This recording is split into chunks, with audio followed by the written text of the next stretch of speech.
In my examination of the reception of the building by critics, Henry Russell Hitchcock, in his book, I know he was critical in Hound and Horn, but 19th and 20th centuries, he said he really did think the Woolworth Building was a beautiful skyscraper. The problem with it is that if I give it too much attention, modern architecture will be a story without a plot, which I thought was really interesting. And then Mumford praised it in his Sticks and Stones, saying that I don't like the skyscraper. You know, we can imagine Mumford being critical of the skyscraper as a type. But if we must have the skyscraper, look at the Woolworth Building. So even modernist critics had very conflicting, and it was difficult because they loved the building, but it didn't fit into their standard of criticism as it developed in the 20s and 30s. And this just to me points to the complexity of the reception around the Woolworth Building. And I think Mary Woods showed very clearly how a number of photographers and filmmakers and artists, watercolors, Marin, reacted to profoundly different ways. And I thought Bernice Abbott's interpretation of this building as being very, this powerful vertical slice into the sky. And then we see an appreciation of its stability after September 11th. And so these are all very different lenses that are being brought to this building, and by people who are remarkable seers. And then finally, with Dietrich Neumann's talk, which I found just spellbinding. I just think it's very, very interesting. Very interesting to see Gilbert's relationship with Mussolini, and that's just one aspect of this very interesting talk. I think it points to Gilbert's later career and Gilbert's really difficult relationship with modernism, and the fascist salute, I think, was, he was feeling connected with Rome and Roman antiquity and everything that it stood for. A few years later, he would design the Supreme Court in the United States in Washington, D.C., one of his most, one could say, arguably conservative and classical designs, as if to establish the importance of the classical tradition. He did not at all appreciate the Armory show, and through the 20s and 30s was increasingly irritated by the avant-garde, which he associated with leftist politics. It's a very complex period in Gilbert's career, and we know he was gone by 1934, but his later career is very complex politically in these ways. He becomes increasingly conservative with his own architectural work. But nonetheless, I think it's, this is it points to Gilbert's own complexity. Gilbert had the, what can I say, I didn't know that he influenced Mussolini in the way that he did in opening up Rome with the avenues and so on. One could argue, and not building that skyscraper. It's a very positive thing. I've talked enough, and I know many of you have questions, so perhaps if our presenters could come up to the front, because these are going to be interesting questions, I'm sure. We can pass this around. Okay. Chairs around.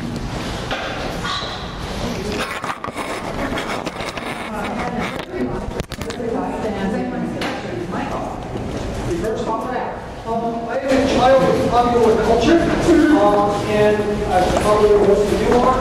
And today, the Gothic style represents a fussy and, to use a movie cliche, scary style, right? You always have that house on the corner of the hill, very Gothic, right? Was this not the way the Gothic style was perceived when the building was built, and if it wasn't, and this has evolved into that, has the Woolworth Building's reputation suffered because that is the way a citizen thinks of the Gothic style today?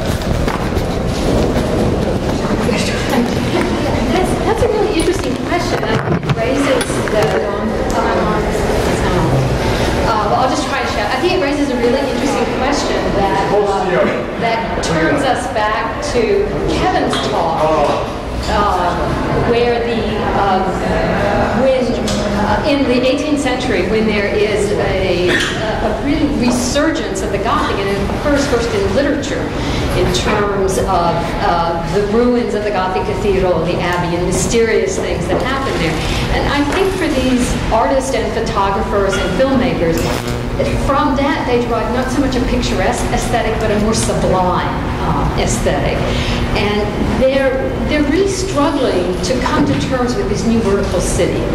They're tremendously excited about it. They see it again as they are trying to take, particularly those who work with the camera, they are trying to take the instrument of technology and science, and particularly for Stieglitz, to turn something that had been debased by business and commerce and to transform it into an artwork. So I think they are looking for different aesthetic categories, maybe not so much our popular understandings of the Gothic in terms of horror, but I think the sublime quality of the Gothic, and as Kevin pointed out, its context within the city as well. And they talk about the Gothic towers. Coburn will talk about that, and we'll also talk about the towering peaks as well.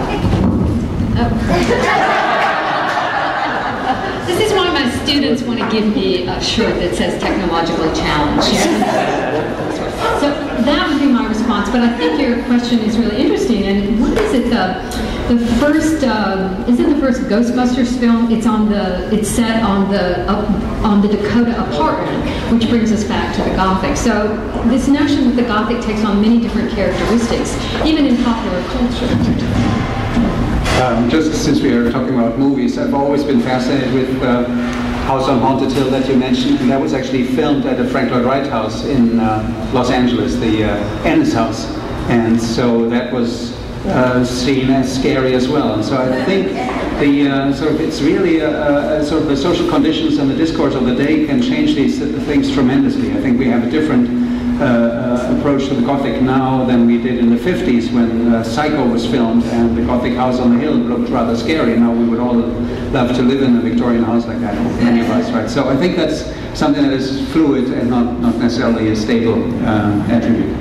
Thank you. I would just say that right then, that period, the Gothic vocabulary was helping solve a problem about making buildings taller and taller and still relating them to the human through the detail of the ornament. And also then, of course, the setbacks, which did, in Woolworth's case, anticipate the 1916 zoning with the setbacks. So anyway, that's a short... And I think also, I mean, whether they're skyscraper architects or they're artists who are working with the camera, they want to take something that is associated with a base material realm and they want to transform it into art. So it's about a kind of alchemy that's going on, and I think the Gothic really, it serves that purpose, as Suzanne has explained extremely well. You had a question? Yes, would any of the panels here speculate on what the building would have looked like if it had been designed by Frank Lloyd Wright? Pure speculation. You go first. I mean, there is a little bit later, it's not too far, he designs that skyscraper that looks very much like a Sullivan skyscraper, and I think that's probably what he would have done at that moment, you know. Like Chicago with a mile and a half under. And then, you know, at that moment... San Francisco Hall building, which is very, very tall, not unbuilt, Exactly. but designed in 1914. It looks like what we saw, the Sullivan example that we saw earlier, so with verticality and the Oklahoma, but that That's much later, in the 50s. And in the 20s, he was very much into glass skyscrapers already under European influence, so there might have been hope for a glass tower at that point. I was just going to add, there's a wonderful skyscraper, National Life Insurance Company building, designed for Chicago by Wright, 1920 to 25. It was his, this is the years during which the Chicago Tribune competition opened up in 1923, and he really, he didn't enter, but he really was thinking about the skyscraper as a problem. And this is an elegant design for the skyscraper, the National Life Insurance Company building. No, unbuilt, but very thoroughly documented in drawings. And it is, in a sense, a reaction to the Woolworth building. There's nothing in it that's picturesque or romantic.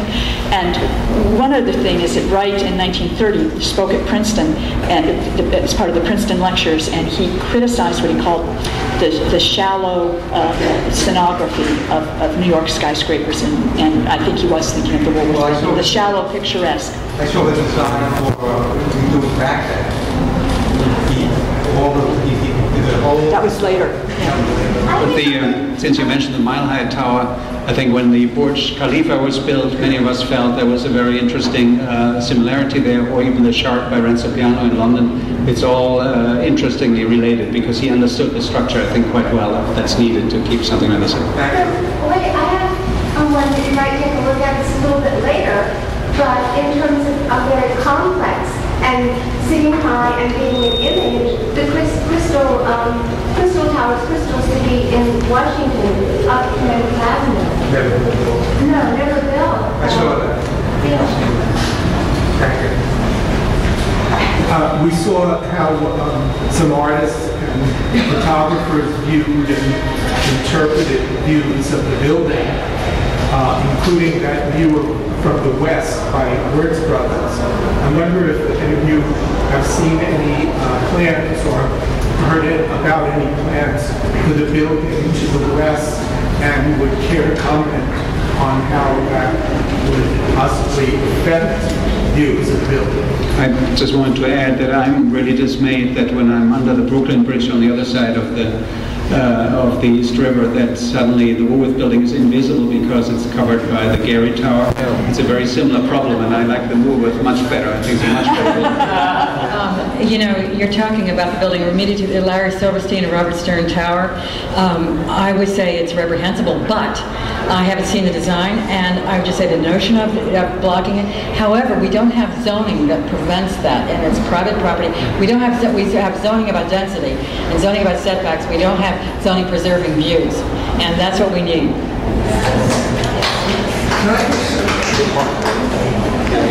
I just wanted to add to that because, and I wanted to bring this up earlier. I got just the other day in my email a letter of protest about that building, and what was so interesting was it said, you know, like the Woolworth Building is this great civic monument. We all count on being able to see the Woolworth Building, and it's this great landmark, and so on and so forth, which I thought was really interesting in this context. I've been thinking about it all afternoon. And this goes back to this issue of, you know, is it associated with just with the Woolworth Company, or does it have this kind of larger civic importance? And so that email I thought was really fantastic in underscoring its ongoing civic role. So sorry to bust in on your panel.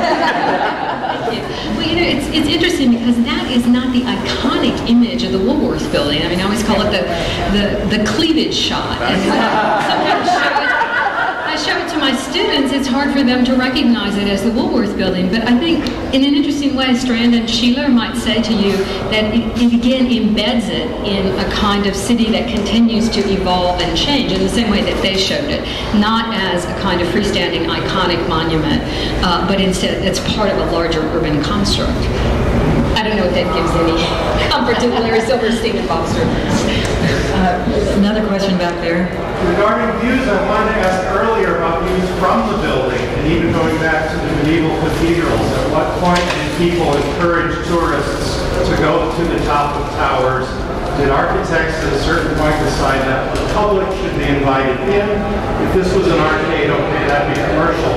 What about seeing the view from the top? That's probably Carol Willis or Gail. The idea that Frank Woolworth had about this was that he really did want it to be a tourist attraction on the order of the Eiffel Tower. He was a huge fan of the Eiffel Tower, described it in great detail on his visit to Europe in 1890. And one of the things he said about the Eiffel Tower is that it paid for itself last year alone. So he knew that the observatory would be a money-making proposition, and it was. And by 1916, there were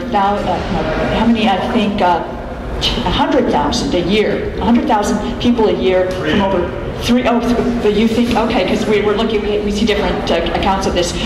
Roy is saying 300,000, and how they were able to bring 300,000 people a year up to the observatory. And the word they used at the time was observation gallery, because it was like a gallery, you could actually look out. But it was really, truly a major tourist attraction on the level of the Empire State later on. And yeah, as one of my staff researchers found out just a week or so ago, it was leased by Woolworth to a concessionaire. There was a concessionaire up there, and I had read reports, but not this one in particular, about it buying ice cream up there, postcards, various memorabilia related to the building. There was a wonderful brochure that Woolworth had produced called Above the Clouds in Old New York. You can still find copies today. That was designed for tourists to the observatory, strictly for that purpose. Can I ask a supplementary to that question? Were there views from the building that became iconic and all that sold? Views that were iconic from the building. That became significant in a city that was changing so much. That was changing so rapidly. That's very interesting to think about. I know that there were views that were represented in postcards again and again. And one in particular that people were interested in was the view down towards Lower Manhattan, because they felt that they could stand in a skyscraper and see other skyscrapers. And Scientific American wrote about this, that this was a new experience because you're on top of something very tall and vertical, and this is before widespread air travel. And then you could see these other towers that were nearly equally as high.